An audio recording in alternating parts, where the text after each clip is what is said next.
Assalamualaikum warahmatullahi wabarakatuh. Salam sejahtera untuk kita semua.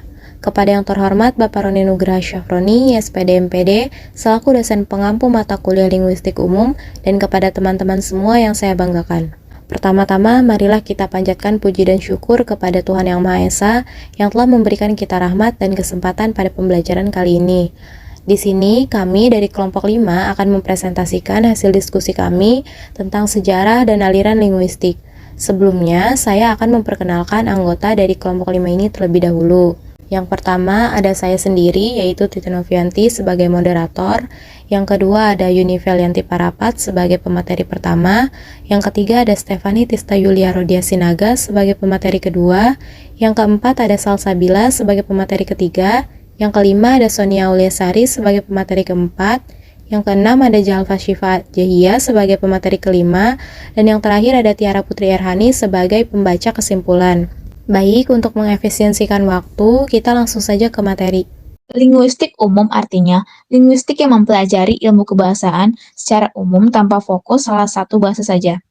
Aliran linguistik terbagi menjadi 3. Yang pertama, linguistik tradisional. Yang kedua, linguistik struktural. Yang ketiga, linguistik transformasional. Linguistik tradisional merupakan aliran linguistik struktural, mendeskripsikan segala hal mengenai paham aliran dan tokoh pada zaman Yunani kuno hingga zaman Renaissance. Linguistik struktural merupakan aliran linguistik struktural mendeskripsikan bahasa berdasarkan ciri khas yang dimiliki bahasa tersebut. Linguistik transformasional adalah aliran linguistik yang menerangkan dengan jelas pembentukan kalimat-kalimat gramatikal dan menjelaskan struktural setiap kalimat itu, serta mengalihkan struktur dalam bahasa dan kepada struktur luar bahasa untuk menentukan suatu kalimat. Yang pertama ada linguistik tradisional. Aliran pertama dalam linguistik yang muncul berdasarkan pendekatan Aristoteles dan Plato dengan melihat bahasa dari pandangan filsafat adalah linguistik tradisional. Linguistik tradisional adalah segala hal mengenai paham, aliran, dan tokoh yang ada pada zaman Yunani kuno hingga zaman Renaissance. Analisis aliran linguistik tradisional menghasilkan simpulan bahwa bahasa didasarkan pada makna, sehingga batas antara satuan gramatikal menjadi kabur. Dengan demikian, muncul beberapa definisi mengenai kelas kata. Contohnya, kata benda adalah nama orang, benda, dan yang dibendakan. Sementara itu, kata kerja adalah kata yang menunjukkan kegiatan. Ciri-ciri aliran linguistik tradisional menurut Suparno. 1. Bertolak dari pola berpikir secara filosofi. Kedua, tidak membedakan bahasa dan tulisan. Ketiga, senang bermain dengan definisi. Keempat, pemakaian bahasa berakibat pada pola atau kaidah. Kelima, level-level gramatikal belum rapi. Keenam, permasalahan tata bahasa masih banyak didominasi oleh permasalahan jenis kata atau part of part. Di sini saya akan menjelaskan tentang linguistik struktural. Linguistik struktural merupakan aliran linguistik yang diprakarsai oleh Ferdinand Desargues, seorang ahli bahasa Swiss yang dipandang sebagai bapak linguistik modern. Aliran linguistik struktural mendeskripsikan bahasa berdasarkan ciri khas yang dimiliki bahasa tersebut. Dalam bukunya yang berjudul Cours de Language General pada tahun 1916, Ferdinand Desargues memaparkan 4 gagasan penting yang terdiri atas yang pertama, yaitu ada telaah sinkronik dan diakronik bahasa. Telaah sinkronik merupakan telaah bahasa dalam kurun waktu tertentu, sedangkan telaah diakronik adalah telaah bahasa sepanjang waktu, atau penyelidikan tentang perkembangan suatu bahasa. Yang kedua, yaitu ada pembedaan language dan juga parole. Jika language berarti keseluruhan sistem tanda yang bersifat abstrak dan berfungsi sebagai alat komunikasi verbal antar anggota masyarakat, maka parole merupakan bahasa bagaimana ia digunakan dalam individu penuturnya. Yang ketiga, yaitu perbedaan signifian dan juga signifi. Signifian adalah citra dari bunyi yang timbul dalam alam pikiran, sedangkan signifi adalah kesan makna yang terdapat dalam pikiran kita. Yang terakhir yaitu nomor 4, ada studi yang pada prinsipnya ingin merumuskan aturan-aturan berbahasa yang baik dan benar. Dalam hal ini ada loh hubungan signamatik dan juga paradigmatik. Signamatik merupakan hubungan antara unsur-unsur yang terdapat dalam suatu tuturan yang tersusun berurutan dan bersifat linear.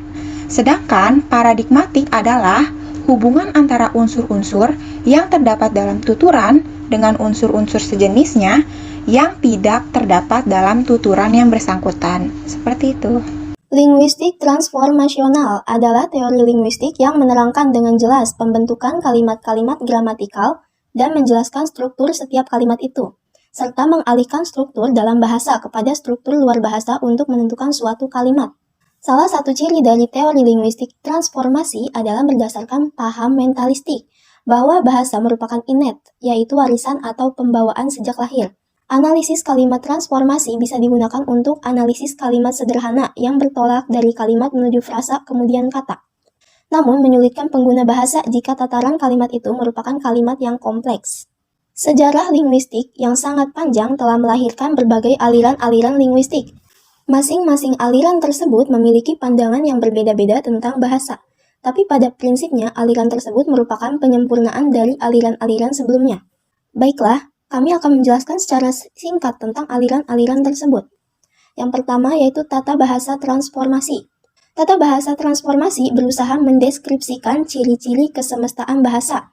Lalu, karena pada mulanya teori tata bahasa ini dipakai untuk mendeskripsikan kaidah-kaidah bahasa Inggris, maka kemudian ketika para pengikut teori ini mencoba untuk menggunakannya terhadap bahasa-bahasa lain, timbullah berbagai masalah.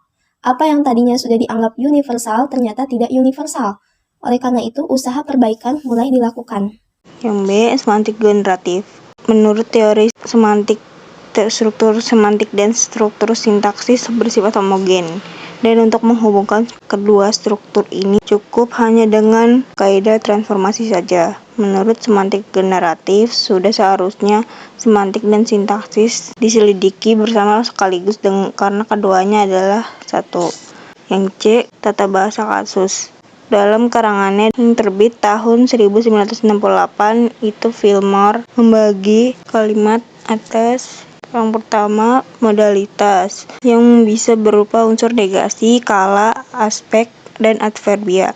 Yang kedua, proposisi, yang terdiri dari sebuah verba disertai dengan sejumlah kasus. Yang D. Tata bahasa relasional. Struktur khusus terdiri dari jaringan relasional atau relational network yang melibatkan 3 macam wujud, yaitu yang pertama, seperangkat simpai atau nodes yang menampilkan elemen-elemen di dalam suatu struktur. Yang kedua, seperangkat tanda relasional atau relational site yang merupakan nama relasi gramatikal yang disandang oleh elemen-elemen itu dalam hubungannya dengan elemen lain.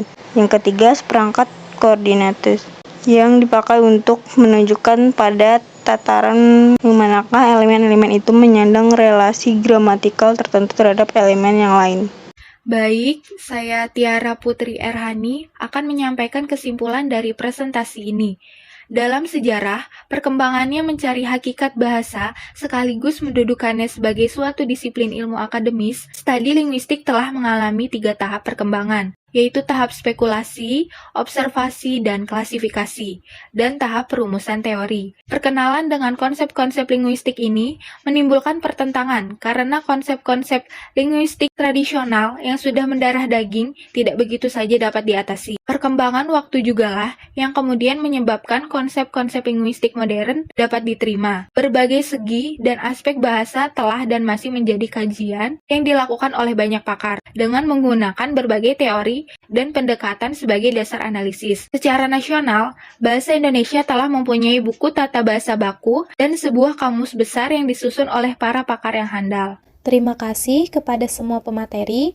Demikian presentasi dari kelompok kami. Semoga apa yang kami sampaikan dapat bermanfaat bagi kita semua. Mohon maaf jika ada kekurangan maupun kesalahan dalam menyampaikan materi. Terima kasih banyak. Wassalamualaikum warahmatullahi wabarakatuh.